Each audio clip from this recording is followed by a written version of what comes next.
রাজশাহীর শাহ মখদুম বিমানবন্দর বিমানের নিয়মিত উড্ডয়ন অবতরণে ব্যস্ত।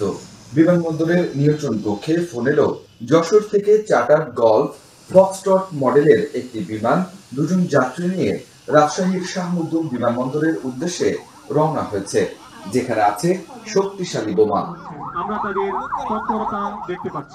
এই খবর ছড়িয়ে পড়ার পর প্রস্তুত answer fire service, police, CRT, RAB, সেনাবাহিনী সহ আইন শৃঙ্খলার 15টি বিশেষ নিরাপত্তা বাহিনী। অবতরণ করা বিমানটি টারমাকে আসা মাত্র আনসার সদস্যরা প্রাথমিক নিরাপত্তা তৈরি করে। পরে দ্রুত আসে পুলিশের সিআরটি, ঘিরে ফেলে বিমানটিকে। জরুরি খবরে ছুটে এলো ফায়ার সার্ভিস, প্রস্তুত অ্যাম্বুলেন্স। নিরাপদে বের করে আনা হলো আতঙ্কিত যাত্রীদের, তল্লাশি নিয়ে নেওয়া হলো নিরাপদে। র্যাব ও পুলিশের বোম ডিসপোজাল ইউনিটের বিশেষ দলের শনাক্তের পর উদ্ধার করা হলো শক্তিশালী বোমা।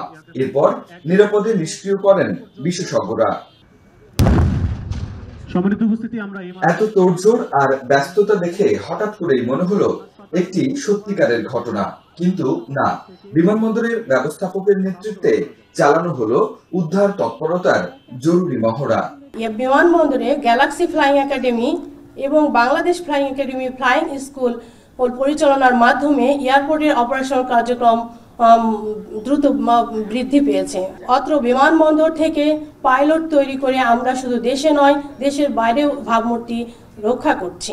আইকাবের নিয়ম অনুযায়ী আন্তর্জাতিক বিমানবন্দরগুলোতে 2 বছর পর পর হয় এই মহড়া।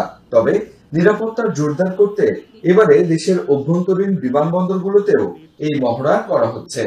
এই মহড়ার মূল লক্ষ্য হচ্ছে বিমানবন্দর, সম্মানিত যাত্রী, কর্মী এবং সামগ্রিক বিমান চলাচল ব্যবস্থাকে বিভিন্ন ঝুঁকি যেমন হাইজ্যাক, বোমা হামলা, সন্ত্রাসবাদ ইত্যাদি থেকে রক্ষার জন্য বিমানবন্দরের সার্বিক নিরাপত্তা ব্যবস্থার সক্ষমতা যাচাই করা।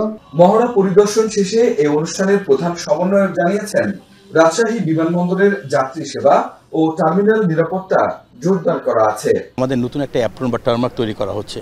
সো এটা যদি আমরা তৈরি করতে পারি তাহলে আমাদের যাত্রী পরিবহনের ক্যাপাসিটিটা বেড়ে যাবে, প্লাস আমরা বেশি সংখ্যক এয়ারক্রাফটকে এখানে অ্যাকোমোডেট করতে পারবো।